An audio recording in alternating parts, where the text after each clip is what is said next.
Muy buenos días a todos, buenas tardes a los que nos están acompañando desde otras latitudes. Estamos hoy en una nueva episodio del Compliance Week.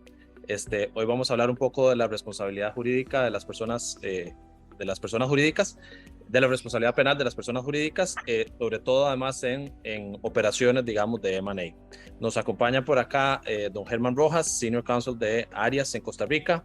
Tenemos en línea también a Sara Sáenz, asociada senior de Hogan Lovells, y a Ignacio Sánchez, también socio de la práctica de Derecho Penal Económico de Hogan Lovells. Voy a hacer una breve introducción de cada uno para después dar inicio a el conversatorio. Germán Rojas actualmente lidera el Departamento de Resolución de Disputas de la firma Arias en Costa Rica. Lidera también el Departamento de Cumplimiento en Costa Rica. Tiene amplia experiencia en la representación de clientes en procesos civiles, penales y de arbitraje, particularmente en litigios complejos como conflictos de distribución, fraude fiscal, delitos de cuello blanco y arbitrajes internacionales y nacionales. Es reconocido por su conocimiento multidisciplinario y su enfoque ejecutivo para la resolución de conflictos. Como jefe del Departamento de Cumplimiento, Germán ha asesorado a muchos clientes transnacionales en la preparación, ejecución, revisión y actualización de sus programas de cumplimiento en temas como anticorrupción, AML, ambiental y otros. También nos acompañan en línea, como les decía, del despacho Hogan Lovells en Madrid, Sara Sanz. Sara es asociada senior en el Departamento Penal, Investigaciones Internas y Compliance de la Oficina de Madrid de Hogan Lovells. Sara ejerce la práctica procesal penal con especial dedicación a la representación de los intereses de empresas y directivos en procedimientos penales.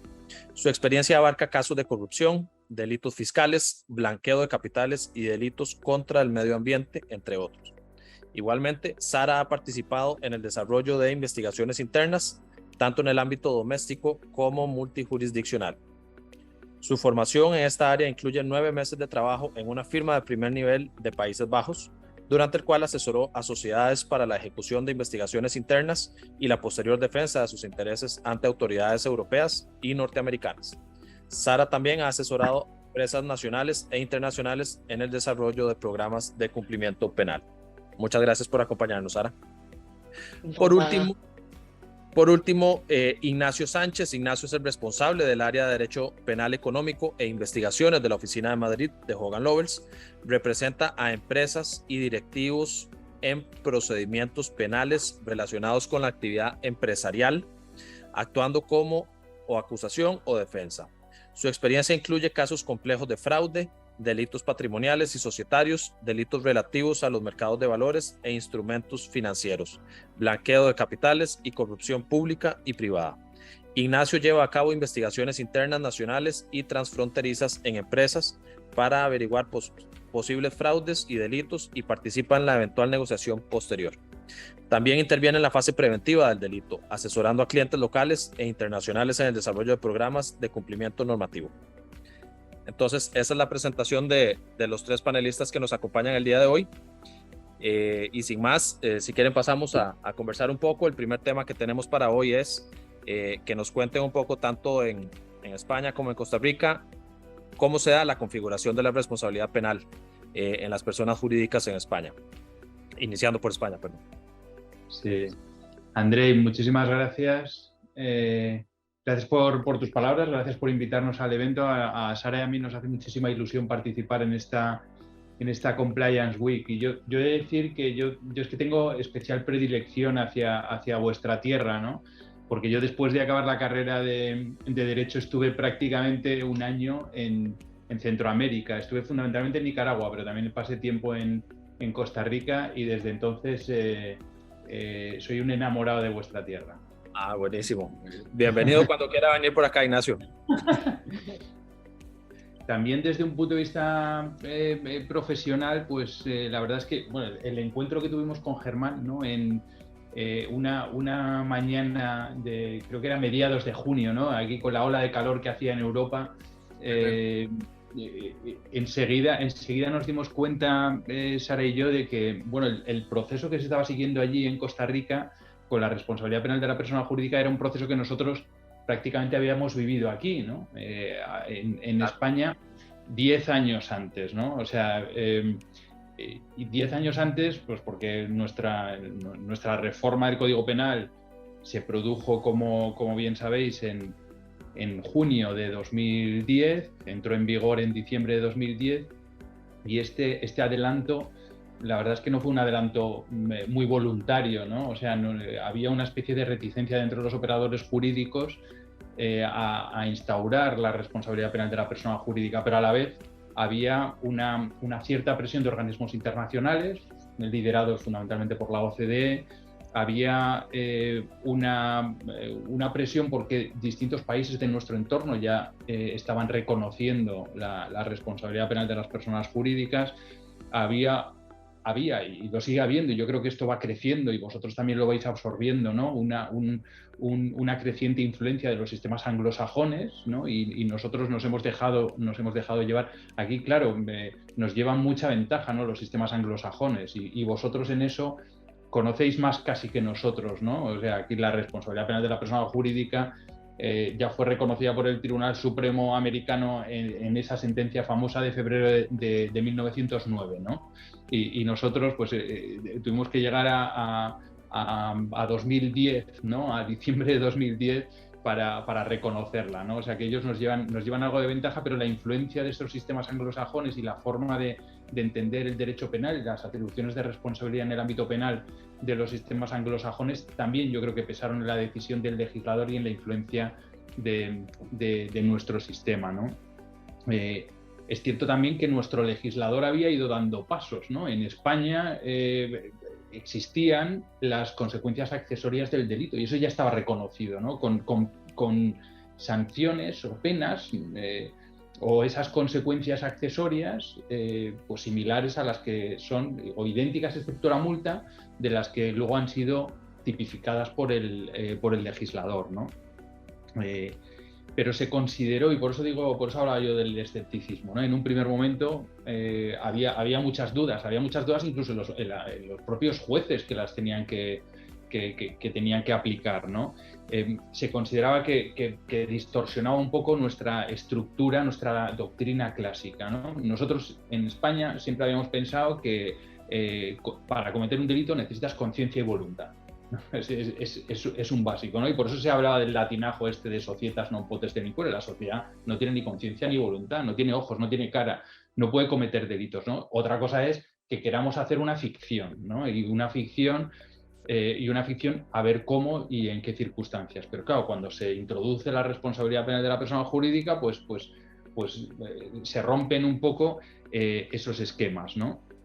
Y además todo esto también perjudicó un poco en que en España se instauró la responsabilidad penal de la persona jurídica de una forma de una forma muy rápida y a lo mejor sin la reflexión necesaria. No lo sé, esto lo digo yo, aunque luego ha habido muchísima reflexión, ¿no? O sea, eventos como charlas, conferencias, artículos, ha habido muchísimos después, ¿no? Que es un poco también eso que me decía Germán, que se estaba generando bastante, ¿no? Esas discusiones, esos debates que había ahí en Costa Rica, ¿no? Y esas incógnitas que luego se van poco a poco resolviendo, ¿no?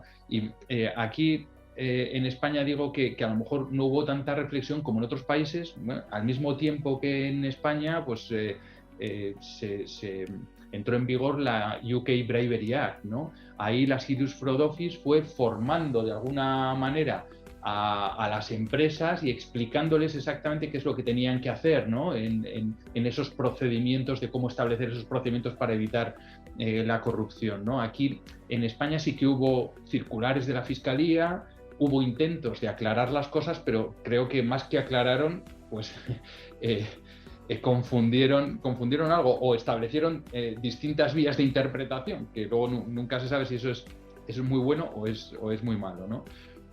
Además, tampoco estuvo esto acompañado de un estatuto procesal. O sea, se establece la responsabilidad penal de la persona jurídica, pero para llevarlo a la práctica, pues bueno, nuestra ley de enjuiciamiento criminal, nuestro código procesal es de 1882, está muy parcheado, pero bueno, es muy antiguo, ¿no? Y justo en ese momento, en 2010, pues no se establece un estatuto procesal para atribuir responsabilidad o para encauzar la responsabilidad de la persona jurídica en un procedimiento penal, ¿no? Entonces, todo esto hizo que hubiera un cierto escepticismo, una cierta huida, ¿no? Pero en cualquier caso daba igual. La apuesta era muy clara y esto había llegado para quedarse, ¿no? En aquel momento hubo dos principales debates, ¿no? Y no sé si coinciden con los debates que hay ahí. Yo creo que esto lo comentamos, Germán, ¿no? El primero era si esto de la responsabilidad de la compañía es una responsabilidad porque ha cometido un delito por su propia culpa, la autorresponsabilidad, o que se le atribuye una responsabilidad a la compañía por el delito cometido por un tercero, ¿no? En su caso, pues, un directivo, un empleado o lo que sea, ¿no? Entonces, esa discusión sobre si se establecía una autorresponsabilidad o una heteroresponsabilidad, yo creo que ha llenado bibliotecas y bibliotecas, ¿no? Y esto, a mí personalmente, que yo entiendo que lo que se establece en el Código Penal, lo que exige el legislador y tal y lo que debe ser el fundamento de la responsabilidad penal de la persona jurídica es la autorresponsabilidad. Y yo entiendo que tiene un interés práctico y una consecuencia práctica. Hay magistrados del Tribunal Supremo que consideran que no, que da igual una cosa u otra, ¿no? Que no vamos a discutir qué es lo que se establece, ¿no? Que lo importante al final es que la piedra angular sobre la que gira la responsabilidad penal de la persona jurídica es un defecto de organización, ¿no? De tal forma que si existe ese defecto de organización, al final la empresa será culpable, ¿no? Y ya veremos si eso deriva de la responsabilidad de un tercero o de la propia organización de la compañía, ¿no? Yo entiendo que es que lo que rige es el principio de autorresponsabilidad, pero bueno, aquí existió mucho debate, incluso lo sigue existiendo a pesar de los pronunciamientos que ha habido tanto por parte del Tribunal Supremo como incluso por la Fiscalía o por el propio Código Penal, ¿no? Y el sí. Tal vez ahí interesante, como lo conversábamos en varias ocasiones, ¿verdad?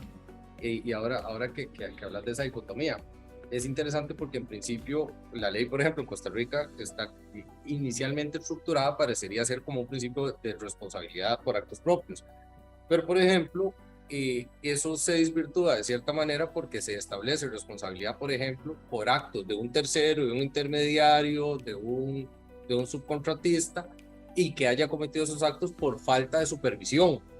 Entonces, ni siquiera por haber sido directamente direccionado a, sino simplemente porque no se le supervisó o no se le dijo no haga esto. Entonces, de esa perspectiva, como que se desvirtúa ese principio de actos propios también acá, ¿verdad? Sí. Efectivamente. Claro, esto entronca con la otra idea principal, y es: si tú te autoorganizas, si tú estableces modelos de organización y control, si tú estableces programas de cumplimiento, pues entonces, y así lo reconoció en un primer momento, aquí en España ha habido dos principales hitos legislativos, ¿no? En 2010, que es cuando entra en vigor, genera este escepticismo y esta confusión, hay mucha discusión, hay circulares, empieza a haber ya distintos pronunciamientos. El Tribunal Supremo se pronuncia por primera vez ya 2015-2016. En 2015 hay una reforma del Código Penal intentando aclarar todas estas cuestiones. Entonces, claro, si el defecto de organización es la piedra angular y estamos hablando de responsabilidad por actos propios, ¿no? Porque la propia compañía no se ha autoorganizado como debía organizarse, los programas de cumplimiento van a ser fundamentales, ¿no? Y esto en España tampoco se entendió muy bien al principio. De hecho, el propio legislador hablaba de que no eran eximentes, eran atenuantes. Entonces, la otra discusión que hubo durante muchísimo tiempo en España fue precisamente eso: esto atenúa la responsabilidad, el hecho de tener un programa de cumplimiento, o puede llegar incluso a eximir de responsabilidad porque te has autoorganizado, y si el problema es el defecto de organización, entonces la sociedad como tal no tendrá culpa, ¿no? Entonces ese fue uno de los debates quizás más intensos, ¿no?, que hubo, ¿no?, con estas dos cosas. Y todo esto se disipó, Germán. O sea, esto a partir de 2015, bueno, a pesar de las dudas y tal, hoy podemos decir que nuestro sistema, con los obstáculos naturales, ¿no? de los procedimientos penales y de la evolución de las reformas, pero nuestro sistema hoy es un sistema sólido, es un sistema claro que apuesta por la responsabilidad penal de la persona jurídica. Hay aproximadamente 40 sentencias del Tribunal Supremo que han ido marcando un poco los pasos, ¿no? Escuché el otro día una cifra, no sé si es verdad, pero la dijo un magistrado en una charla, que había aproximadamente en sanciones penales ya, la sanción penal fundamental en España es la multa para las empresas. No es como en Estados Unidos, o sea, aquí, y ahora Sara explicará también las diferencias que tenemos con otros sistemas y las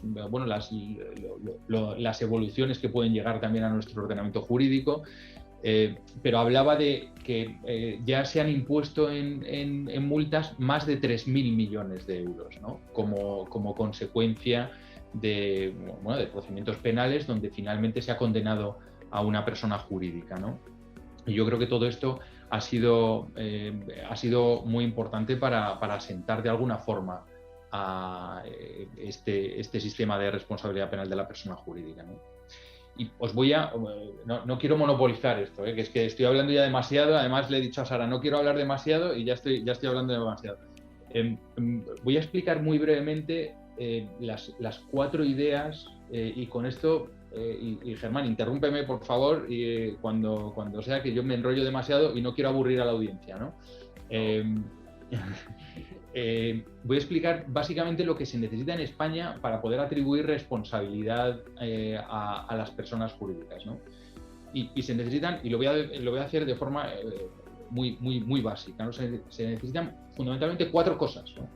Lo primero que necesitamos es una persona jurídica, ¿no? Esto parece muy básico, pero no lo es, y esto ha generado también mucha discusión, y no sé si ahí en Costa Rica esto ha podido generar discusión, ¿no? Porque, por ejemplo, en nuestro Código Penal no existe una definición. Se habla de responsabilidad penal de las personas jurídicas, pero no existe una definición de persona jurídica, ¿no? Hay una definición de sociedad cuando se habla de los delitos societarios, pero esa definición que está en el 297 de nuestro Código Penal, pero esa definición no vale, ¿no? Esa definición que hablan de aquellas entidades que participan de un modo permanente en el mercado. Y bueno, organizaciones que participan de modo permanente en el mercado, pues puede haber muchas, ¿no? Y puede haber muchas y puede haber con y sin personalidad jurídica. Y aquí la clave es que tengan personalidad jurídica, ¿no? Son aquellas, entonces, podríamos decir que son aquellas estructuras que están dotadas de personalidad jurídica, ¿no? Y esto es importante. Y digo que es importante porque existen organizaciones que no tienen personalidad jurídica, herencias yacentes, comunidades de bienes, incluso, y este es una de las principales discusiones que nosotros tenemos aquí, sucursales, ¿no? La sucursal no tiene responsabilidad, no tiene personalidad jurídica, pero se discute mucho si puede tener personalidad jurídica la propia sucursal o tendremos que subir arriba, ¿no? Y eso es un elemento que ha generado aquí en España, por lo menos, muchísima discusión, ¿no? Lo que sí que en España tenemos claro es que hay determinadas organizaciones, aun con personalidad jurídica, que quedan excluidas, ¿no? El Estado, las administraciones públicas territoriales institucionales, los organismos reguladores. Y esto llama mucho la atención cuando lo decimos por ahí, ¿no? Pero en un primer momento, en 2010, se excluyó también a los partidos políticos.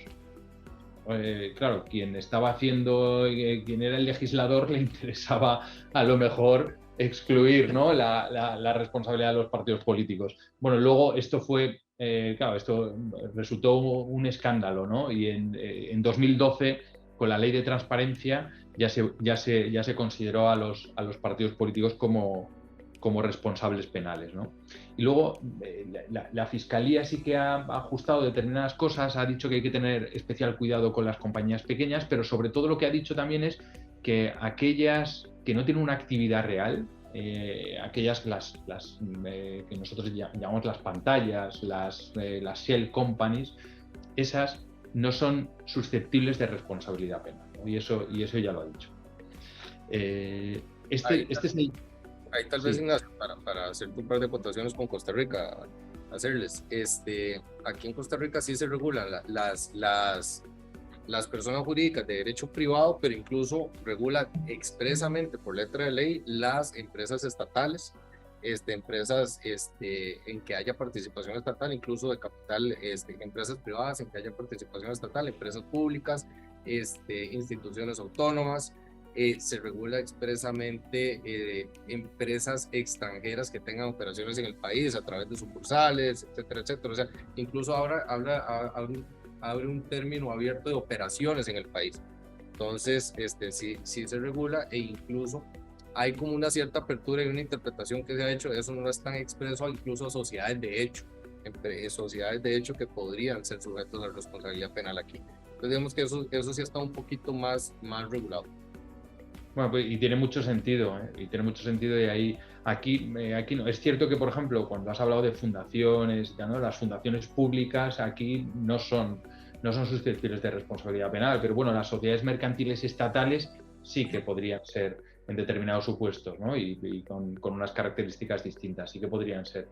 Pero bueno, lo primero que necesitamos, por tanto, es una persona jurídica. Lo segundo que necesitamos es que el delito que se esté conociendo sea un delito de los que generan responsabilidad penal de las personas jurídicas. Esto también llama la atención, ¿no? Y llama la atención por dos cosas, porque hay algunos sitios donde, bueno, pues parece que las personas jurídicas pueden cometer cualquier delito, y hay otros donde pueden cometer unos delitos mínimos, ¿no? Pues, no sé, corrupción, normalmente, ¿no? Los típicos de bribery and corruption, ¿no? En España hay un catálogo cerrado, pero son aproximadamente unos 30 tipos, ¿no? O más de 30 tipos los que pueden generar responsabilidad penal, y además muy variados, ¿no? Entonces, todos aquellos delitos que no estén dentro de este catálogo cerrado no generan responsabilidad penal para la compañía. Y esto, bueno, están los básicos, ¿no? Los típicos, los de carácter económico, pues como las estafas, las insolvencias punibles, el blanqueo de capitales, los delitos fiscales, los delitos contra la propiedad intelectual, industrial, los delitos contra el mercado de los consumidores, delitos de corrupción. Todos estos están. También están, pues, los daños informáticos, los delitos contra la libertad sexual, los delitos contra el medio ambiente, los recursos naturales, o los delitos contra la salud pública, ¿no? Están ahí. Claro, esto de hacer y esto no ha sido estanco. A lo largo desde 2010 hasta hoy, hasta la semana pasada, prácticamente se han ido incorporando delitos a este catálogo, ¿no? Y, por ejemplo, la semana pasada los delitos de acoso y acoso laboral han sido incluidos dentro del catálogo de delitos que pueden generar responsabilidad penal de las compañías, ¿no? Que eso hasta la semana pasada no estaban. O sea, hemos estado 10 años sin que estos estuvieran incluidos. Y ese catálogo también ha generado mucha discusión, y por lo menos en un primer momento generó bastante discusión.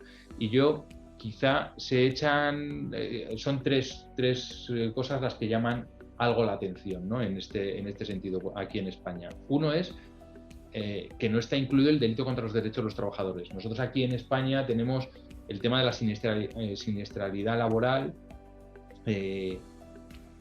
Se consideró un problema bastante importante y se persiguió, y es uno de los delitos dentro del ámbito económico, dentro del ámbito de la empresa, que generan, pues no sé, mayor problema, ¿no? Porque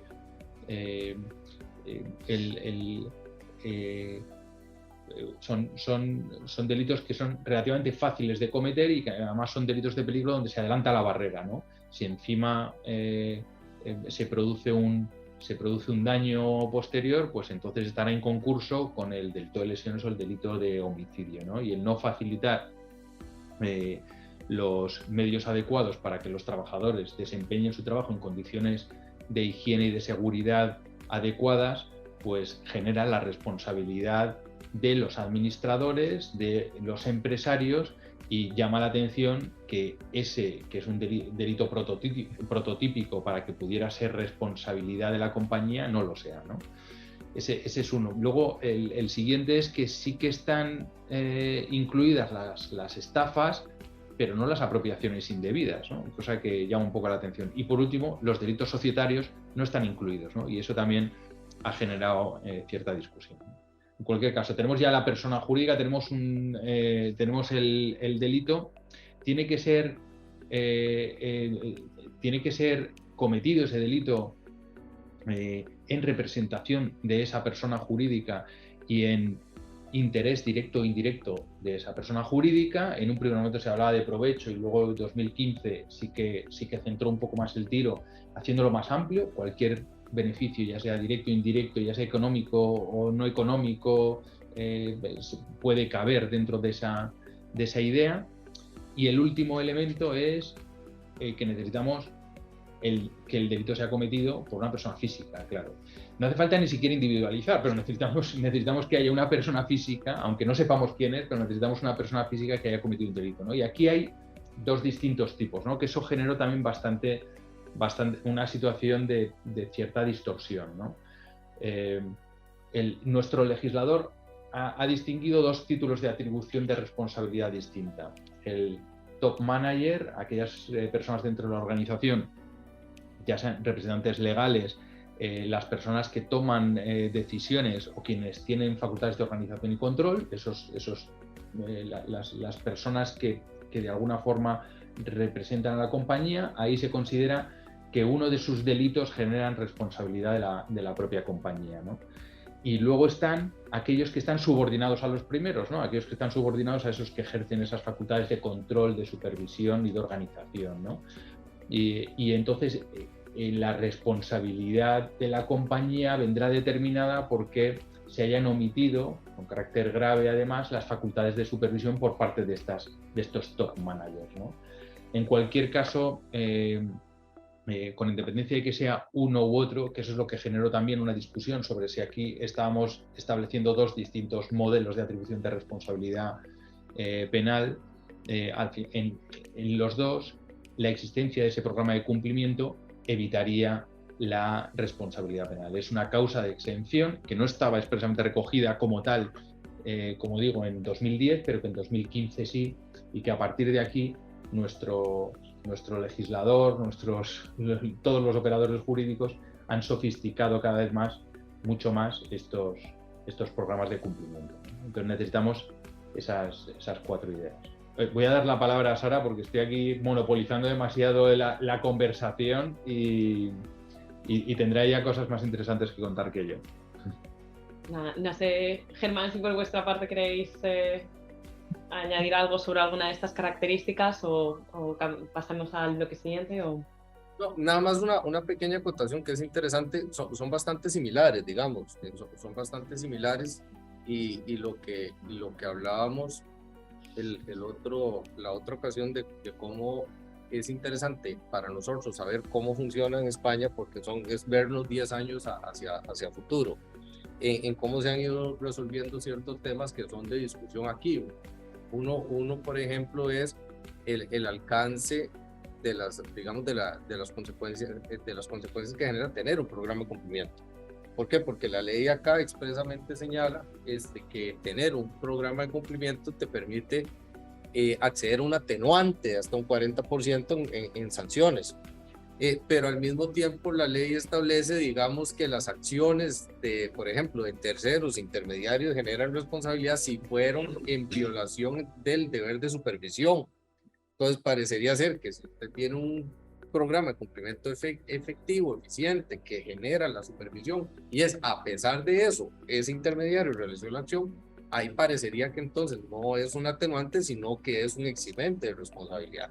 Y ese tipo de cosas que, como decía ahora Ignacio, bueno, pues allá se han estado resolviendo, es interesante para nosotros entenderlo, verlo, porque me parece que hacia allá vamos. Igual con la lista de delitos, aquí la lista está limitada a delitos de corrupción, nada más.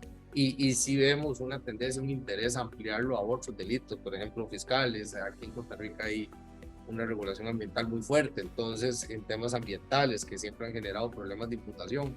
Entonces, sí hay una similitud bastante fuerte y creo que nos vemos a futuro, y por eso para nosotros es muy valioso. Sí, es muy interesante eso que dices porque uno de nuestros principales problemas que teníamos aquí en España era qué es esto de los programas de cumplimiento, ¿no? Bueno, de hecho, creo que te lo dije, ¿no? O sea, nosotros cuando empezamos en 2010 y explicábamos esto de los programas de cumplimiento y tal, la gente no decía ni siquiera compliance, no sabía decirlo, lo españolizaba, ¿no? Decía compliance, ¿no? porque no sabíamos ni siquiera qué significaba eso, ¿no? O sea, ahora mismo todo el mundo habla de compliance con mucha naturalidad. Bueno, vosotros siempre habéis sabido decir compliance, ¿no? Pero en España no tanto. Ahí nada más para hacerte una acotación. Es interesante, hace poco estaba viendo unas ponencias y un juez hablaba que Costa Rica en ese tema dice, seguimos el modelo italiano y la ley habla de modelos de gestión. En ningún lado dice, pero en la práctica nadie te habla de modelos de gestión, todo el mundo te habla de compliance. Bueno, es que de hecho nuestro Código Penal es que copia literalmente el decreto 231 italiano, ¿no? Y habla de modelos de organización y gestión. O sea, en nuestro Código Penal no se ve la palabra compliance o cumplimiento. O sea, habla de modelos de organización y gestión, que son los modelos de organizazione y gestione, o como se dice en italiano, que es exacto, ¿no? Del 231, ¿no? Y es interesante precisamente eso, porque nosotros también teníamos esas dudas sobre la eficacia, el alcance y el efecto que pueden producir los programas de cumplimiento, hasta el punto de que ni siquiera ya se habla tanto de los programas de cumplimiento, sino que hay pronunciamientos por parte del Tribunal Supremo que se habla de cultura de cumplimiento, ¿no? O sea, es que eso trasciende, eso va más allá, ¿no? Va más allá de lo que es. Y yo creo que tiene mucho sentido. O sea, yo creo que hablar de cultura de cumplimiento es algo. No sé si os hemos perdido. Sí, hubo un problemita con la cámara, pero ya lo estamos solucionando. Ya lo estamos solucionando. Fenomenal. Entonces, vale. Y se habla en el Tribunal Supremo, se habla de cultura de cumplimiento. A mí me gusta mucho más eso, ¿no? Que hacer descansar la responsabilidad de la compañía en la existencia o no de esa cultura de cumplimiento. Tú puedes tener un programa estándar, tal, pero no adaptado o no tener una cultura de cumplimiento. Y puedes tener una cultura de cumplimiento muy grande, pero no tener no tener nada más, ¿no? Entonces, no tener un programa ad hoc. Yo creo que en este segundo caso también eximiría de responsabilidad penal, ¿no? Claro. Sí, yo creo, antes de pasar, yo no sé si Sara tenía alguna participación, porque vamos a pasar al siguiente tema, que es justamente los mecanismos de defensa para las personas jurídicas, que vamos a entrar a fondo a los programas de cumplimiento, y entendiendo que en España hay algunas áreas que están reguladas, otras que son como áreas grises, y algunos mecanismos que podrían no estar regulados, pero que igual se están usando en la práctica, igual que Costa Rica. Pero no sé, Sara, si vos tenías algún tema. Yo creo que este tema está suficientemente cubierto. Podemos, si queréis, pasar a los mecanismos de defensa. Listo, hablamos de los mecanismos de defensa, y entonces ahora sí, los mecanismos de defensa, entendemos que hay algunos que sí están regulados, que están funcionando muy bien. Hay algunas áreas grises que las empresas han implementado, y entendemos también que hay algunos que definitivamente no están regulados y que están siendo utilizados en la práctica. No sé, Ignacio, si nos quieres comentar un poco de estos mecanismos. Mira, voy a dejar hablar un poco a Sara, porque si no vamos a... Bien. Porque se nos ha olvidado traer agua y si no... Nada, pues retomo yo y bueno, por supuesto lo primero me uno a las palabras de agradecimiento de Ignacio. Es un placer para nosotros tener esta oportunidad de intercambiar impresiones y sobre todo la experiencia con vuestra firma. Y me parece que hemos dejado el bloque anterior en un punto perfecto para abordar ahora el segundo, que son los mecanismos de defensa. Y como bien decías, Andrei, tenemos áreas en concreto en las que nos sentimos ya los abogados cómodos cuando aconsejamos a las empresas todo lo cómodo que se puede sentir un abogado, y sobre todo un abogado penalista, que es poco en general. Pero también tenemos otras áreas en las que, pues queda camino por andar. La área de mayor comodidad, pues que acabábamos de abordar, los programas de cumplimiento. Sí que tuvimos unos primeros años, 2010 a 2015, que nadie sabía muy bien ni qué debían tener, ni en qué podían resultar para la persona jurídica que se esforzara por en un ejercicio imaginativo implantar algo que tuviera nombre inglés y sonara muy a cultura de cumplimiento. A partir de 2015 sí que ya el legislador hizo el esfuerzo de incorporar una serie de requisitos, y ahora, Germán, no sé si nos comentarás pues si coinciden más o menos con los que tenéis vosotros allí, la idea de detección, identificación de áreas de riesgo, implantación de controles para prevenirlos, sistema disciplinario cuando se detectan los incumplimientos, canal de denuncias importantísimo, que ahora estamos en proceso de regular, ya sí por fin siguiendo la directiva europea. Todos estos requisitos han arrojado luz y permitieron que desde 2015 las empresas pudieran por fin coger un papel escrito, que era lo que parecía que quería el legislador, y también lo dijo así la Fiscalía: queremos que sea un papel escrito, previamos la cultura de cumplimiento, pero refléjala en un papel. y por fin las empresas encontraron unas pautas para crear ese compliance program. Pero más importante que esto, yo creo que ha sido los últimos hitos que hemos encontrado en los tribunales, o que se han producido en la práctica procesal, que es que han venido a demostrar que estos programas de cumplimiento, cuando no son papel mojado, cuando realmente muestran esa voluntad de la empresa por intentar identificar actividades de riesgo y prevenir los delitos, llevan al premio, que es que la empresa pueda evitar la responsabilidad penal.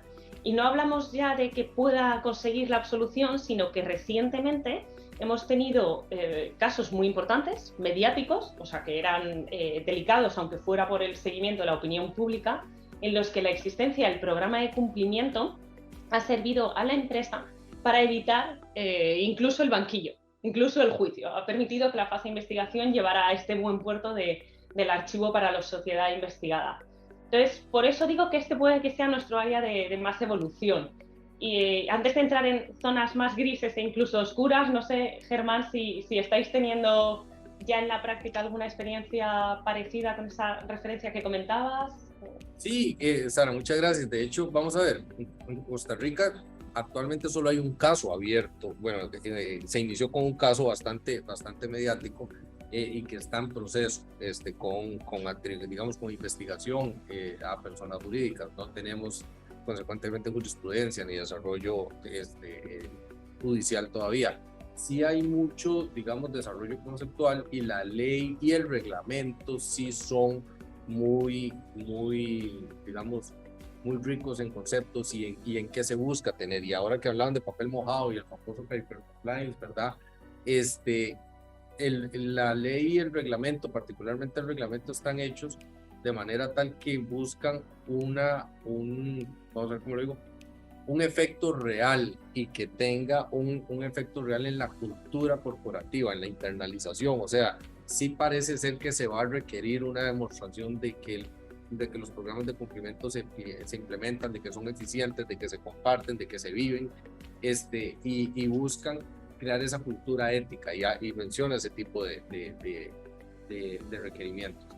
Todo lo otro que hablaba de identificar los riesgos por el sector, por el tipo digamos, de actividad comercial, por el tipo de socios comerciales que se tiene, incluir los terceros, capacitaciones permanentes, procedimientos para evitar los ilícitos, que el tema de canal de denuncia, digamos, todo esto está muy establecido, y sí, me parece que son bastante similares.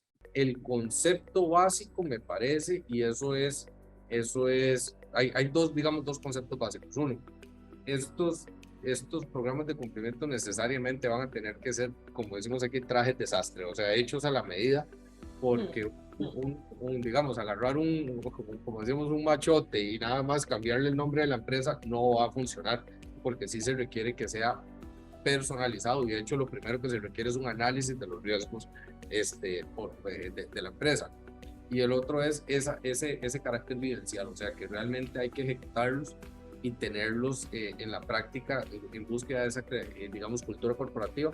Esos son, digamos, dos elementos básicos para que realmente funcionen. Como dicen, eso dice la ley, vamos a ver qué dice la jurisprudencia, ¿verdad? Pero por ahí vamos caminando. Bueno, a ver si con un poco de suerte también pronto allí los programas de cumplimiento traen buenas noticias para las empresas que tienen compromiso ético, ¿no? Exacto. Estamos teniendo aquí.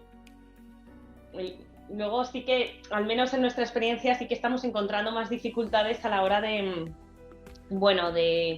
de ver el mismo grado de éxito y ser capaces de tener la misma confianza en algunas otras herramientas de defensa e instrumentos que existen en otras jurisdicciones y que pueden ser, por ejemplo, las investigaciones internas. Nosotros aquí casi ahí hablaríamos de una zona un poco más gris, que es también un poco trampa, porque hoy por hoy las investigaciones internas en España son necesarias y hay que llevarlas a cabo, porque sobre todo para las empresas grandes, las sociedades cotizadas, los stakeholders no van a entender que ocurra un delito en una sociedad de estas características si la empresa no se preocupe por investigarlo, ¿no?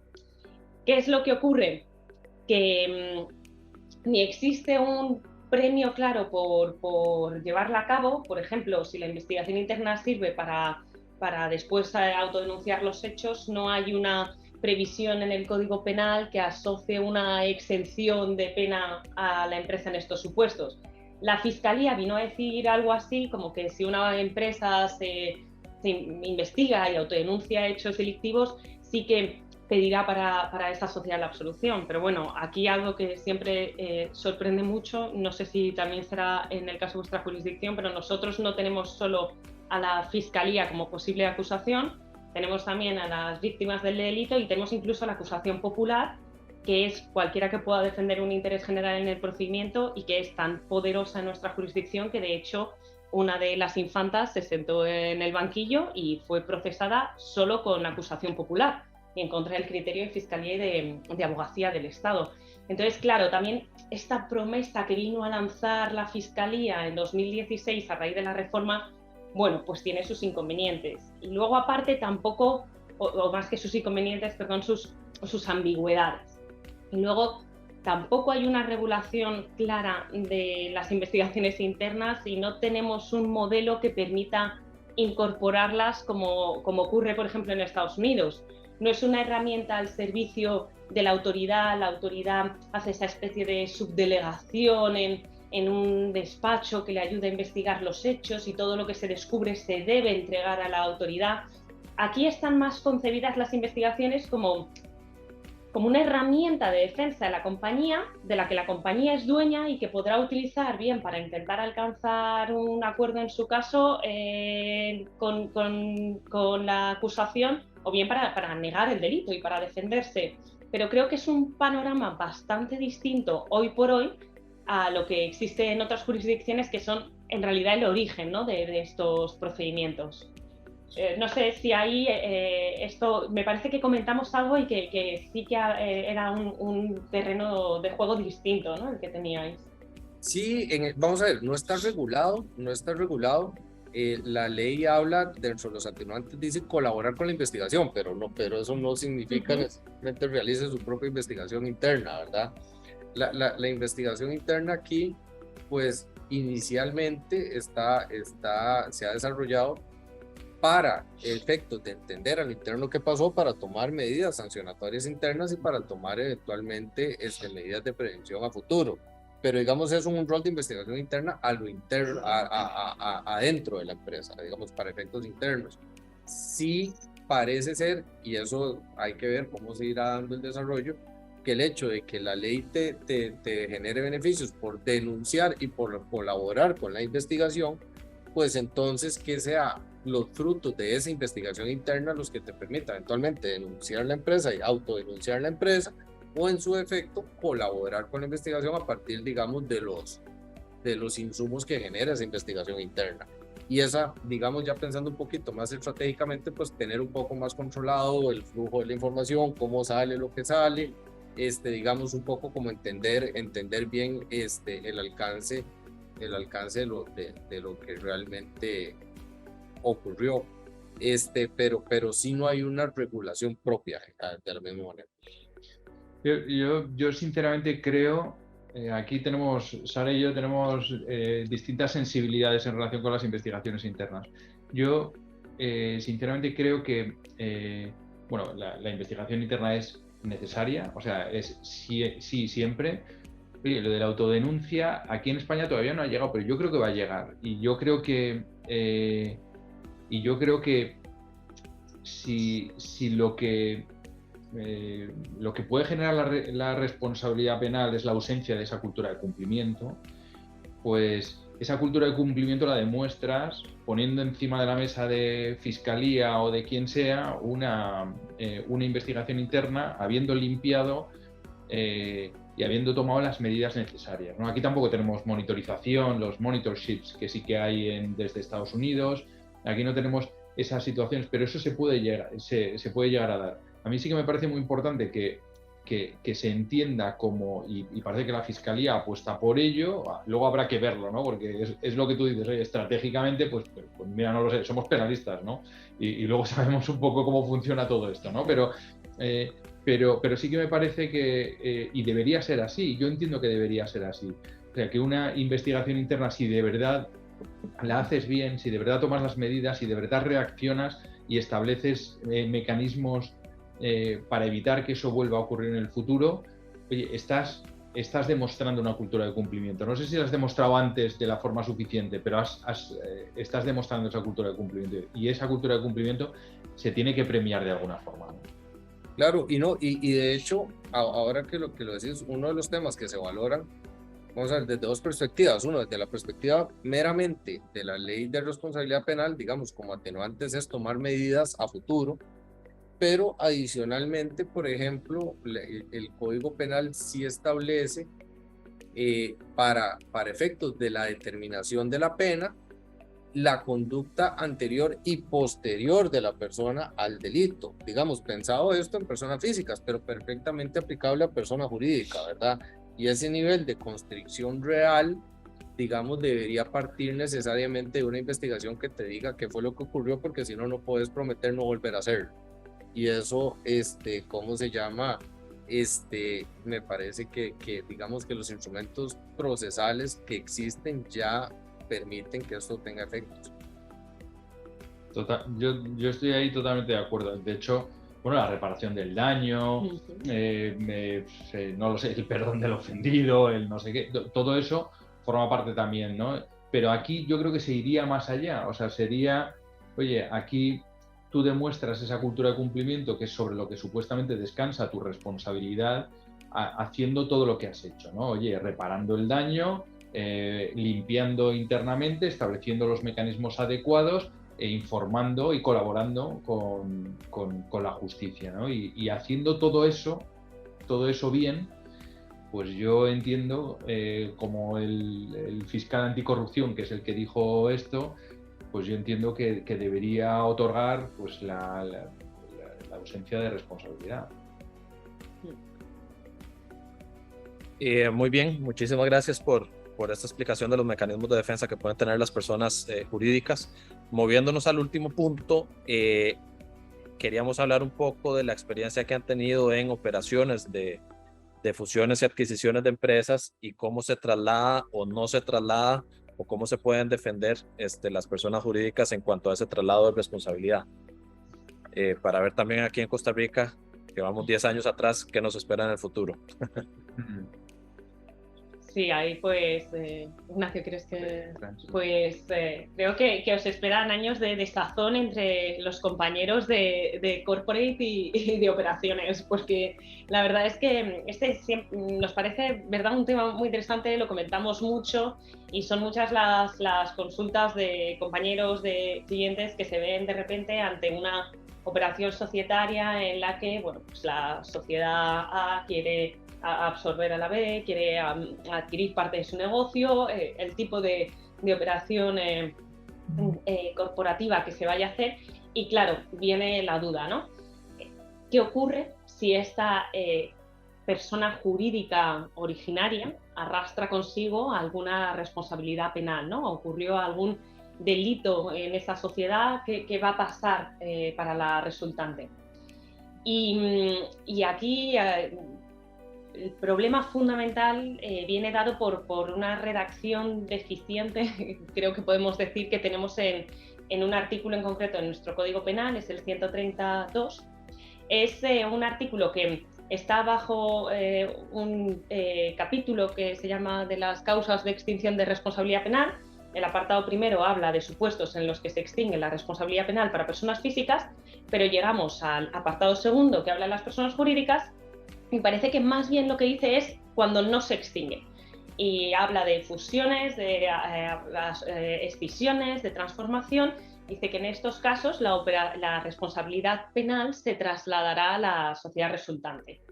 La única excepción que cita, y hablo aquí del texto literal del artículo, ahora vemos la interpretación, es para los supuestos de disolución, que viene a decir se traslada en la medida en que sea una disolución meramente aparente o encubierta.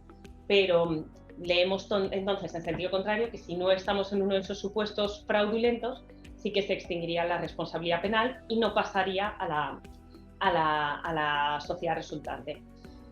¿Qué ocurre? Que claro, la lectura del artículo, y si nos quedamos con la interpretación estricta, literal, lleva a una situación en la que la generalidad de las operaciones mercantiles podrían derivar en que la responsabilidad penal de una sociedad originaria viajara a la sociedad que resulta de esa operación. Y esto supone problemas y un conflicto claro con principios mercantiles y también con principios constitucionales en nuestro sistema.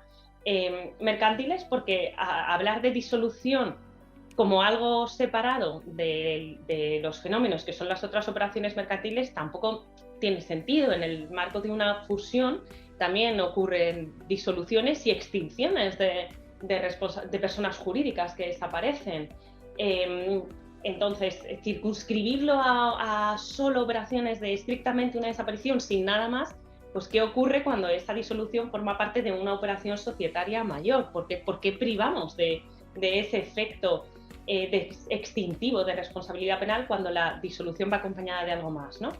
Y luego, aparte, supondría una especie de castigo para las empresas solamente por el hecho de operar y de llevar a cabo modificaciones estructurales. Y desde un punto de vista constitucional, decía que también supone problemas porque, claro, comenzaba Ignacio esta ponencia hablando de la responsabilidad por el hecho propio, del principio de culpabilidad y de cómo nuestros tribunales se han esforzado por dejar claro que estos derechos fundamentales, principios, garantías, deben aplicar igual a la persona jurídica que a la persona física. De repente llegamos y nos olvidamos del hecho propio, nos olvidamos de la culpa y decimos esto viaja y punto, porque es lo que pasa cuando decides que compras otra sociedad en el mercado. Toda esta situación al final a lo que ha llevado es que incluso los propios tribunales se hayan revuelto y sentido incómodos con una interpretación literal del artículo. Y debo decir que ya tenemos algunas resoluciones importantes en la Audiencia Nacional, que es un órgano central que tenemos aquí en España, e incluso también una referencia, aunque sea más lateral, en alguna resolución del Tribunal Supremo, que lo que vienen a decir es, mire, el artículo 130.2 hay que interpretarlo como una cláusula antifraude en todos los casos. Vale, es verdad que el concepto de fraude es un concepto complicado, ¿no? Porque ocurre como con el dolo de las personas físicas, ¿cómo pruebo lo que está en la cabeza de otro? Pero al menos hay una batalla, al menos se abre una posibilidad de defensa para la sociedad que lleva a cabo la operación. Y al final será una batalla pues de indicios de ese fraude frente a los contraindicios del fraude.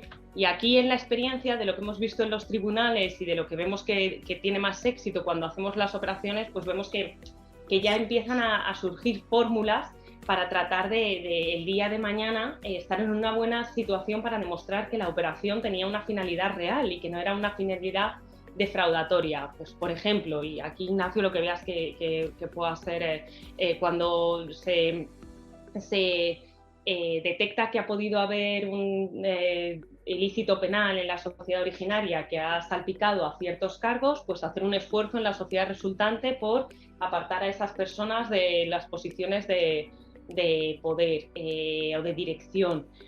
También medidas como asegurarse de implantar un modelo de cumplimiento en la sociedad resultante,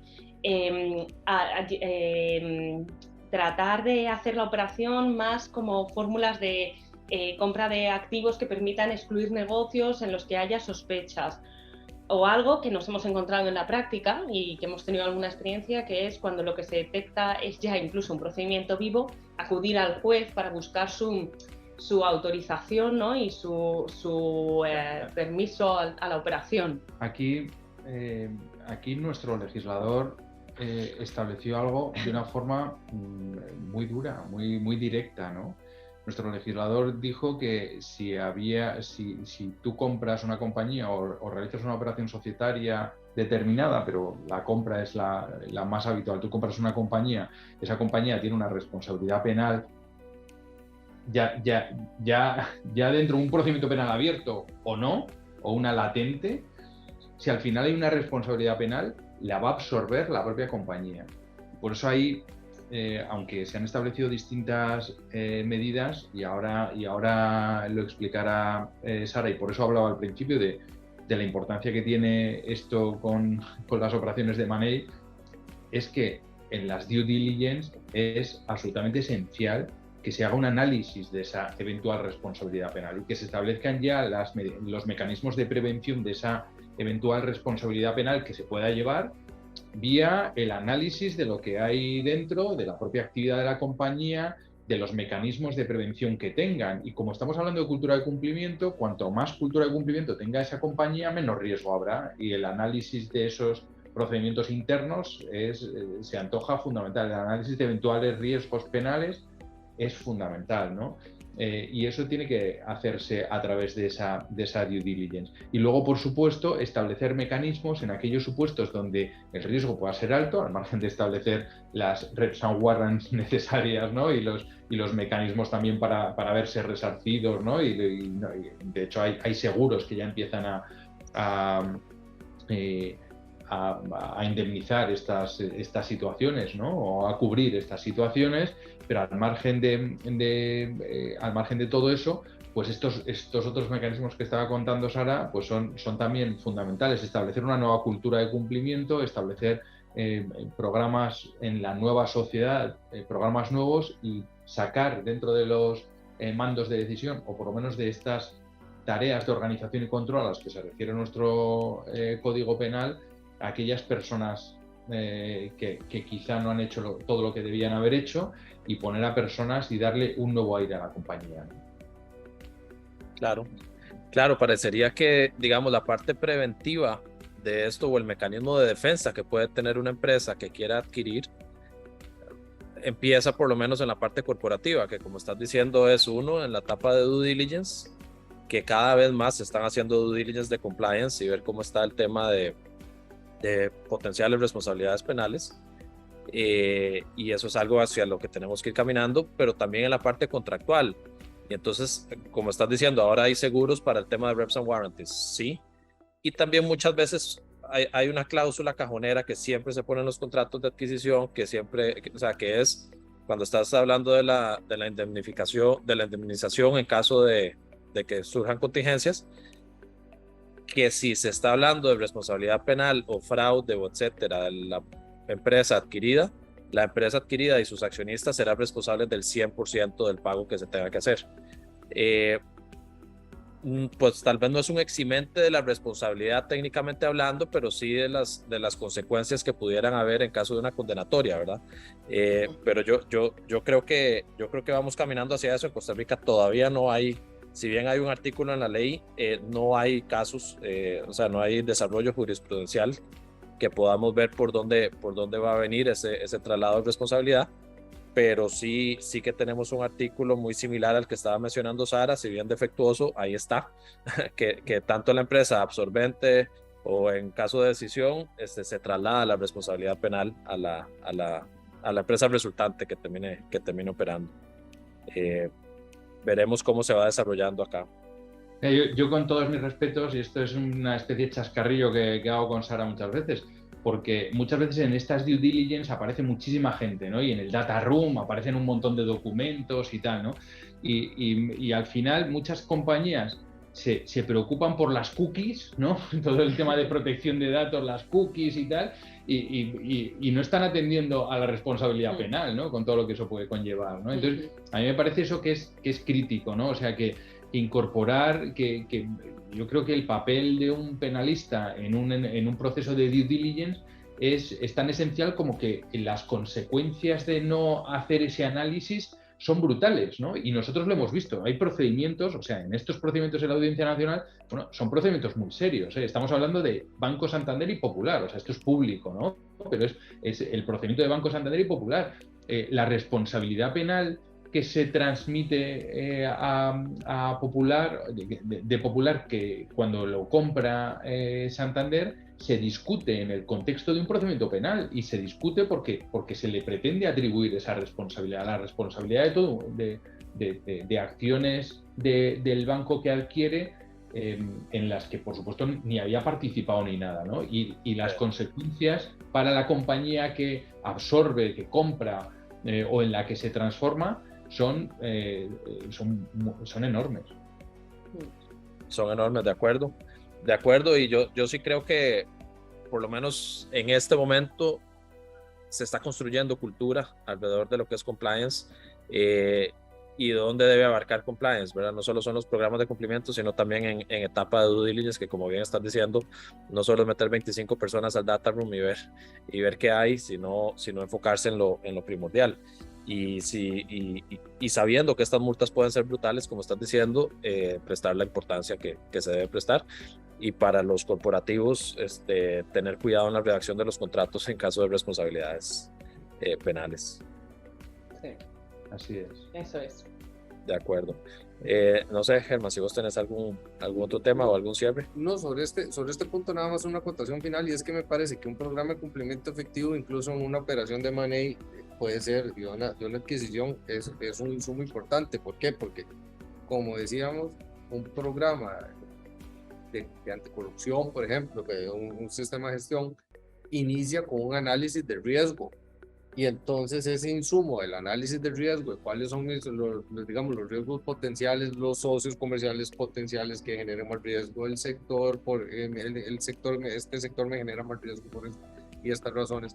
O sea, me puede dar un insumo también de saber qué tan real o qué tan posible es que esta empresa tenga un potencial riesgo penal, por ejemplo, o un potencial riesgo de competencia, o un potencial riesgo ambiental en Costa Rica, por ejemplo, que es un tema tan relevante. Entonces, digamos, me parece que sí es un insumo muy interesante para las personas que dirigen la operación, para decir, sí, tenemos que también enfocarnos en esto y darle la importancia que tiene, como bien dice Ignacio.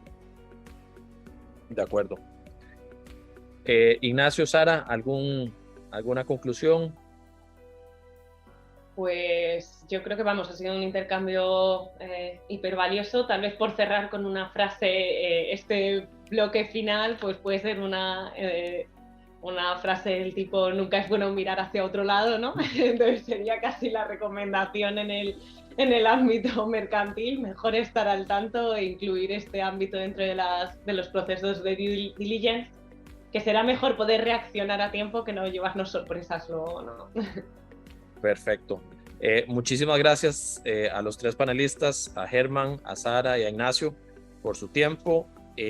También me han pedido recordarles, agradecer primero a Aden por habernos prestado sus espacios y todo lo que nos ha estado colaborando, y que tienen unos programas muy importantes, programa especializado en compliance y máster en compliance también, con una beca del 45% en estos programas.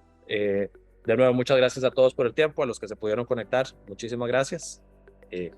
Estamos a la orden. Muchísimas gracias. Un placer. Muchas gracias a todos por participar, y bueno, la siguiente la celebramos aquí en Madrid. Por favor, claro que sí. A la orden. Ahí estaremos. Gracias. Gracias a todos. Hasta luego. Luego.